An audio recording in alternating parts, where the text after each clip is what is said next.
आज हम लोग पढ़ेंगे inter halogen compounds.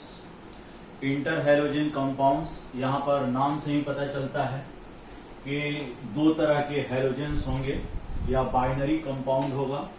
Inter halogen compounds क्या होगा जी, बोलो? Binary compounds, binary compounds of two or more halogens. Generally हम लोग टू वाले का देखेंगे, है ना। तो इंटर हैलोजन कंपाउंड्स जो बाइनरी इंटर हैलोजन कंपाउंड्स हैं वो बेसिकली कितने तरह का हो जाएगा, तो जैसे देखते हैं टू वाले का ही हम लोग लेकर के चल रहे हैं। तो एक्स डैश टाइप या एक पहला टाइप है। दूसरा टाइप क्या होगा? X dash 3। तीसरा टाइप क्या होगा? X dash 5।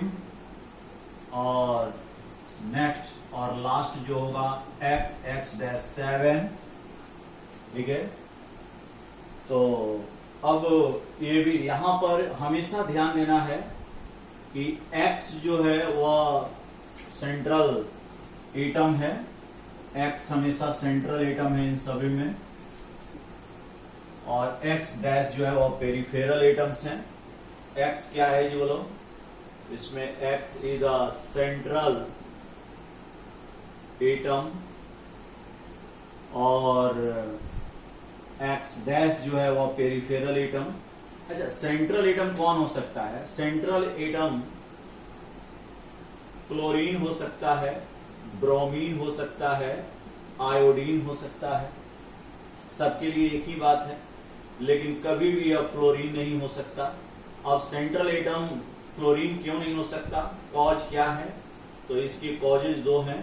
पहला कॉज है कि फ्लोरीन का साइज काफी छोटा है, सेकेंड पीरियड एलिमेंट है, तो साइज इसका काफी छोटा है। अब साइज जब छोटा होगा तो यह अपने चारों बगल जो वॉल्यूम इसके चारों बगल जो अवेलेबल है वहां पर यह बड़े बड़े एटम्स को एकोमोडेट नहीं कर पाता है। तो एक तो यह है, और जनरली यह मोनोवैलेंट है। तो यह भी पहला तो हम लोग यह लिखेंगे कि जनरली यह मोनोवैलेंट है। ये क्या है जी? Fluorine is monovalent. लिख दो, फ्लोरीन इज मोनोवैलेंट। फ्लोरीन क्या है? मोनोवैलेंट है। दूसरा कॉज क्या है? Fluorine is small in size, therefore required amount of volume is not present about the chlorine। और थर्ड क्या है कि absence of या fluorine has no vacant d orbitals. तो इसके पास वैकेंट d ऑर्बिटल्स नहीं है। ठीक है। तो मेनली यह दो रीजन है। मोनोवैलेंट याद रखने के लिए आप लोग जान गए। तो यहाँ पर क्या है? फ्लोरीन मोनोवैलेंट है। मोनोवैलेंट इसीलिए होता है कि उसके पास डी ऑर्बिटल नहीं होता है, इसलिए अपने वैलेंसी को एक्सपेंड नहीं करता है। ये चीज हम लोग पहले भी देखे थे। अब एक्स डैश में कौन होगा? अब देखो यहाँ पर देखो, इसमें तो सिर्फ और सिर्फ एक ही कंपाउंड बनाएगा, और वह कौन है? Iodine IF7। कौन बनेगा? IF7, iodine हेप्टाफ्लोराइड। इसको हम लोग क्या बोलेंगे? आयोडीन हेप्टाफ्लोराइड। या आयोडीन हेप्टाफ्लोराइड है। इसमें क्या होगा? तो इसमें भी फ्लोराइड ही बनेगा, लेकिन यह कौन कौन हो सकता है? जैसे ClF5 हो सकता है ना, BrF5 हो सकता है, और IF5 भी हो सकता है। इसमें 3 हो सकता है।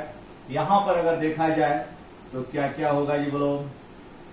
तो यहां पर ClF3 हो सकता है, BrF3 हो सकता है, IF3 हो सकता है, और BrCl3 हो सकता है। बाकी सब पॉसिबल नहीं है। इसमें पॉसिबिलिटी सबसे ज्यादा है। जैसे इसमें IF हो सकता है, BrF, Cl से अगर शुरू करते हो Cl से करो, ClF हो सकता है ना, BrF हो सकता है, IF हो सकता है। इसके अलावा BRCl हो सकता है, ICl हो सकता है और IBr भी हो सकता है।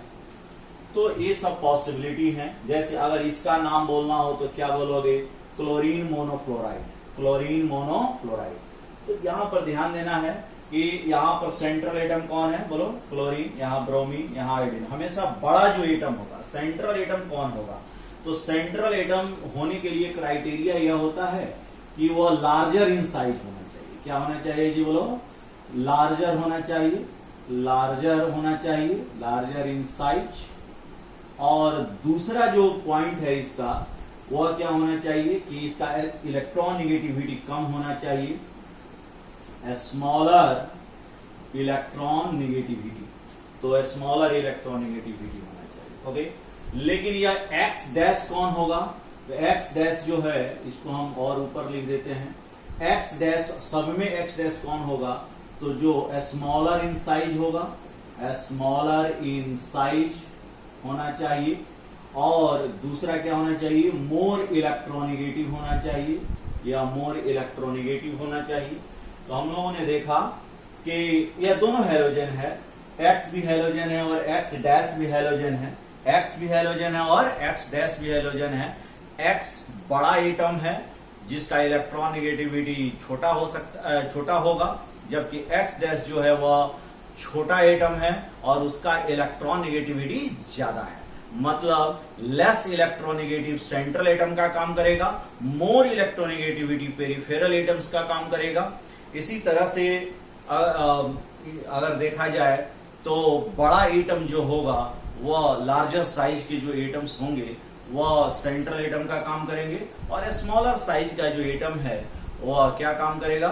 पेरिफेरल एटम्स का काम करेगा। अब यहां पर आप बहुत सारा क्वेश्चन पूछ सकते हैं क्या कि अगर ClF3 पॉसिबल है, ClF3 जो है पॉसिबल है, क्या FCl3 पॉसिबल है? तो FCl3 पॉसिबल नहीं है। अब कोई तुमसे पूछेगा कि FCl3 इज नॉट पॉसिबल, इस तरह के तमाम क्वेश्चन जो इसमें नहीं है ना, तो पूछे जाते हैं FCl3 इज नॉट या does not exist, does not exist या एग्जिस्ट नहीं करता है। कोई पूछेगा कॉज क्या है? यही कॉज है कि इसका जो सेंट्रल एटम हो गया, यहां पर क्या हो गया? फ्लोरीन। अब फ्लोरीन का साइज छोटा है यार, अब इसके चारों बगल एक फ्लोरीन बड़े साइज का एटम को दिखाना है, तो फ्लोरीन क्या लिखेंगे? Fluorine is smaller. ये क्या है जी? बोलो स्मॉलर इन साइज। और दूसरा हैज नो डी ऑर्बिटल, और ये अपने वैलेंसी को भी एक्सपेंड नहीं कर सकता है। और भी आपसे कोई क्वेश्चन पूछ सकता है, कोई पूछ सकता है कि क्या BRF7 पॉसिबल है? तो आप क्या बोलेंगे? BRF7 पॉसिबल नहीं है। फिर पूछेगा कि BRF7 क्यों नहीं पॉसिबल है, क्या कारण है कि BRF7, IF7 पॉसिबल है, BRF7 पॉसिबल नहीं है? क्योंकि ब्रोमीन का साइज उतना बड़ा नहीं है, उसके चारों बगल उतना स्पेस नहीं है कि 7 फ्लोरीन्स को एकोमोडेट कर सके। तो 7 फ्लोरीन्स को वो एकोमोडेट नहीं कर पाएगा, है ना। तो इस वजह से यह BRF7 भी पॉसिबल नहीं है। अब आपको कुछ इनके बारे में जानना चाहिए। जैसे ये सभी के सभी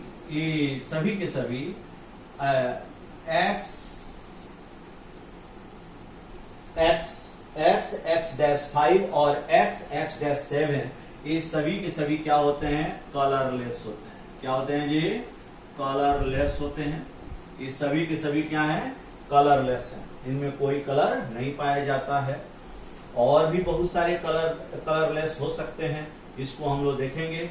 यहाँ पर और कुछ स्पेसिफिक पॉइंट हम लोग देख रहे हैं कि अब देखो IF7 कैसा होगा? तो ये गैसियस होता है। कैसा होगा? गैसियस होगा। जैसे तुम याद रखना, एक पॉइंट यह हम लोग लिख सकते हैं, क्या क्या पॉइंट हो सकता है। तो एक पॉइंट है जैसे ClF, क्या है जी? ClF है ना, क्या इस तरह से लिखो BRF, ClF, ClF3,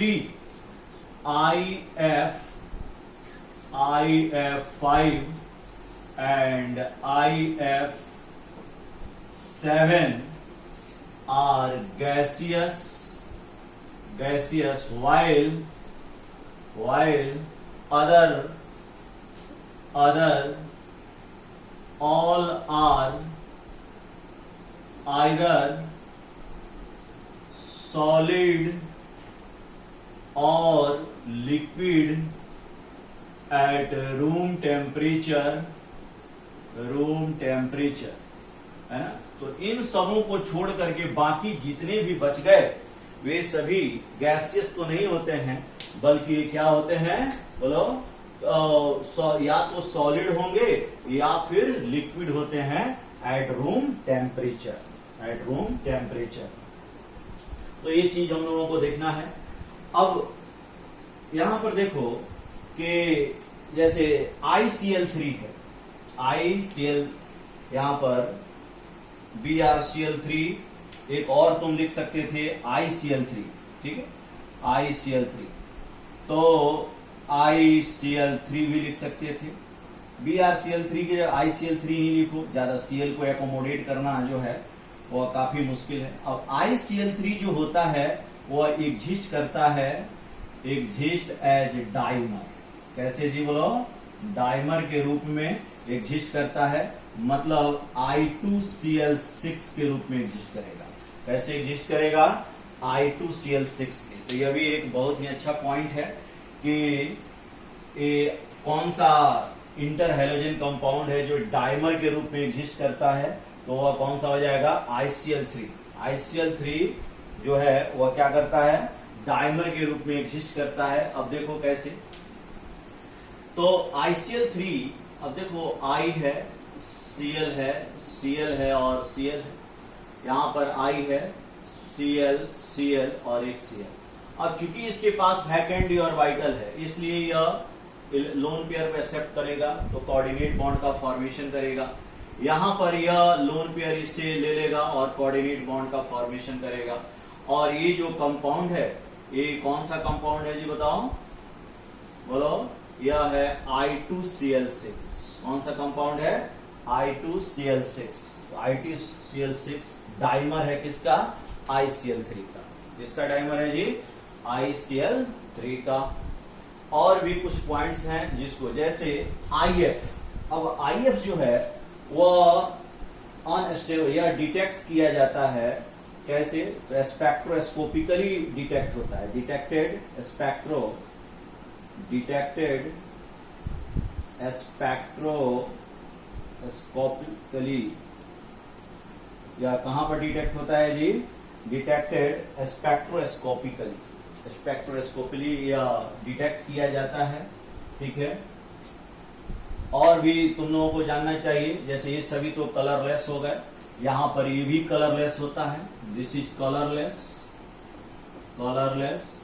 है ना। CLF भी कलरलेस होता है, ये भी क्या होता है जी, कलरलेस। जबकि BRF हल्का ब्राउन, पेल ब्राउन होता है, ये किस कलर का होगा, पेल ब्राउन कलर का होगा। BrCl का भी अपना कलर होता है, थोड़ा सा डार्क है। ये ICl को देखो, ये ICl जो होता है यह दो फॉर्म में पाया जाता है, एक है अल्फा फॉर्म, कौन सा फॉर्म है ये, अल्फा फॉर्म, और दूसरा है कौन, बीटा फॉर्म। तो अल्फा फॉर्म में और बीटा फॉर्म में क्या है, तो यहां पर यह रूबी रेड कलर का होता है, यह रूबी रेड होता है, और ये जो है ये भी थोड़ा रेडिश ही होता है, ब्राउन रेड कलर का होता है। ये कैसा होगा, ब्राउन रेड होगा। तो इस तरह से अल्फा और बीटा इसका कलर हो जाएगा। तो कलर इंपॉर्टेंट है, इसको आप लोग ध्यान से देखिएगा। तो आप लोग इसको पॉज करके नोट कीजिए।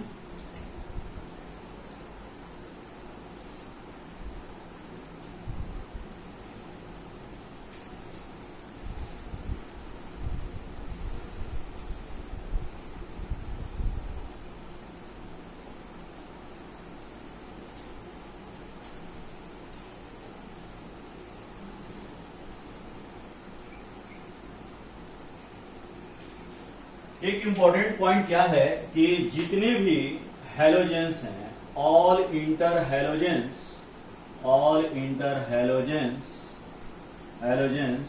आर एसेंशियली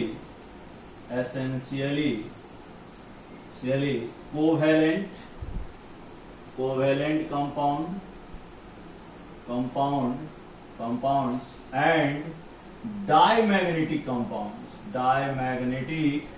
कंपाउंड्स, क्योंकि इसके पास अनपेयर्ड इलेक्ट्रॉन जो है वो 0 है, कोई भी अनपेयर्ड इलेक्ट्रॉन नहीं है, सिर्फ और सिर्फ पेयर्ड इलेक्ट्रॉन्स होते हैं। तो कोई यह क्वेश्चन आ जाए यह किस तरह के कंपाउंड होते हैं, तो हम लोग क्या बोलेंगे, आयनिक नहीं होता है, कैसा होता है, कोवेलेंट कंपाउंड है।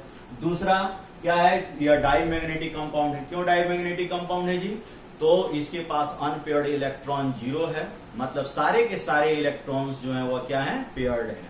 ठीक है, तो यह एक इंपॉर्टेंट कंपाउंड है, पॉइंट है कि कोवेलेंट कंपाउंड होता है और क्या होता है जी, डाईमैग्नेटिक कंपाउंड्स होते हैं। क्या होते हैं, डाईमैग्नेटिक कंपाउंड्स।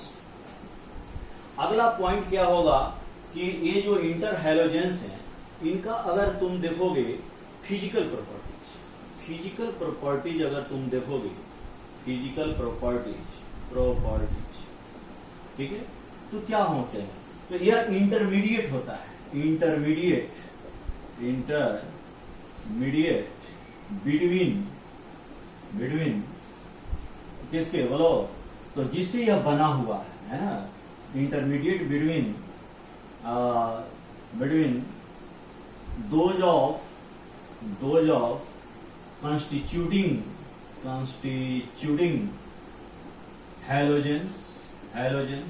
जैसे तुमसे फिजिकल प्रॉपर्टी पूछा जाए कि ICl का क्या होगा, तो तुम क्या कहोगे कि I2 और Cl2 के बीच का होगा।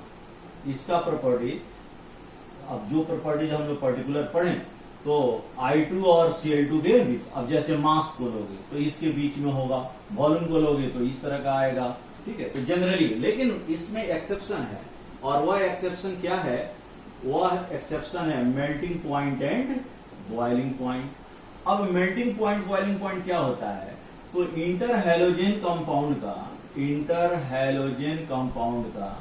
कंपाउंड का हमेशा ज्यादा होगा किससे, कंस्टिट्यूटिंग हैलोजेंस। किससे जी बताओ, कंस्टिट्यूटिंग हैलोजेन से। अब इसका कारण क्या है, क्योंकि इसमें इंटरमॉलिक्यूलर फोर्स ऑफ अट्रैक्शन ज्यादा होगा और इसका इंटरमॉलिक्यूलर फोर्स ऑफ अट्रैक्शन कम होगा। कारण यह है क्योंकि यह पोलर होते हैं और ये क्या होते हैं जी, नॉन पोलर हैं।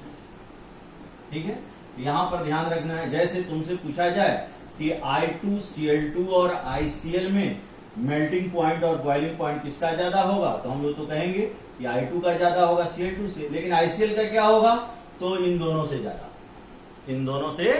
ज्यादा होगा। ओके,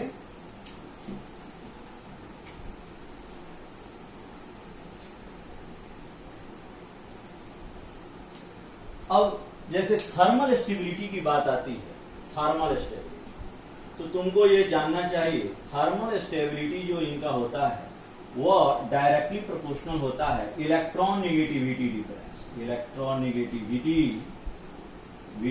डिफरेंस है। जिसका इलेक्ट्रॉन नेगेटिविटी डिफरेंस ज्यादा होगा उसका थर्मल स्टेबिलिटी भी ज्यादा होगा। अब जैसे तुमसे पूछा जाए IF, BRF, CLF है ना, और भी कोई दे दिया जाए, तो पूछा जाए इसमें किसका थर्मल स्टेबिलिटी ज्यादा होगा, तो अब आयोडीन का और इसका जानते हो, इसका 4 है और इसका कितना 2.5 है, मान करके चलो, इसका 4 है और इसका कितना है बताओ, इसका लगभग इसका 3 तुम लेते हो, इसका 2.8 है, इसका 4 है और इसका कितना हो जाएगा 3.0। तो डिफरेंस कितना है, तो डेल EN डिफरेंस को पूछो, यह 1.5 हो जाएगा, ये कितना हो जाएगा जी 1.2 हो जाएगा, और ये कितना हो जाएगा 1 हो जाएगा। तो अगर थर्मल स्टेबिलिटी पूछा जाए IF, BRF और CLF में, तो IF का थर्मल स्टेबिलिटी ज्यादा होगा किसके कंपैरिजन में, BRF के, और इसका ज्यादा होगा किसके कंपैरिजन में, CLF से। तो इलेक्ट्रॉन नेगेटिविटी डिफरेंस अगर बढ़ता है तो उस स्थिति में क्या होगा, थर्मल स्टेबिलिटी बढ़ जाएगा। ओके, नोट करो।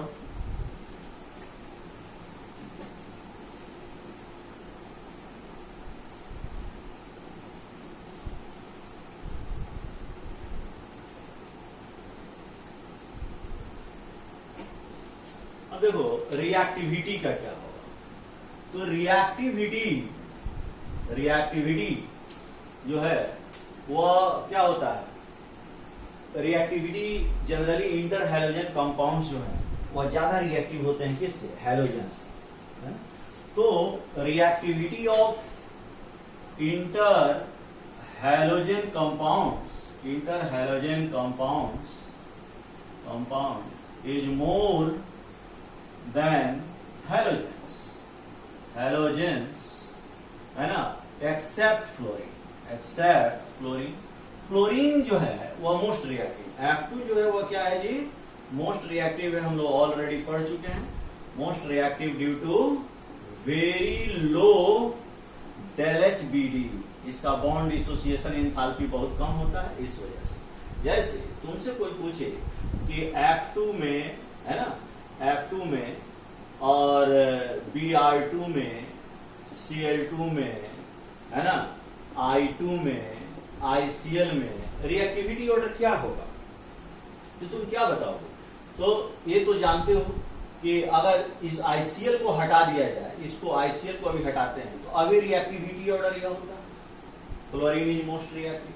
लेकिन अगर क्वेश्चन पूछ दिया जाए कि F2, ICl, Br2, Cl2 और I2 दे दिया जाए तब क्या होगा? तो इन सबों से ज्यादा किसका होगा? इंटर हैलोजन का। लेकिन इस इंटर हैलोजन से ज्यादा किसका हो जाएगा ये बताओ? फ्लोरीन का, F2 का ज्यादा होगा। क्यों? क्योंकि F2 इज क्या बोलो, मोस्ट रिएक्टिव, या बहुत ज्यादा रिएक्टिव है। ठीक है, अब तुम सोचोगे कि यह ICl जो है यह क्यों ज्यादा रिएक्टिव हो गया? कारण है कि इसका बॉन्ड वीक है ना, हैज क्या बोलो, वीक बॉन्ड। तो मोर रिएक्टिविटी का क्या कारण है? मोर रिएक्टिविटी ड्यू टू, इस तरह से लिखो कि reactivity of inter halogen compound is more because क्या कारण है जी? Because of their weak bond. अब तुम सोच सकते हो, क्या बता सकते हो कि इंटर हैलोजन का बॉन्ड जो बनता है वो वीक कैसे होता है? रिएक्टिव है, जल्दी टूट जाता है तब ना रिएक्टिव है। तो वीक बॉन्ड बना, यह वीक बॉन्ड कैसे बन गया? तो इसका कारण यह है कि देखो, जब सिमिलर और वाइटल्स के बीच में ओवरलैपिंग होता है, साइज दोनों का लगभग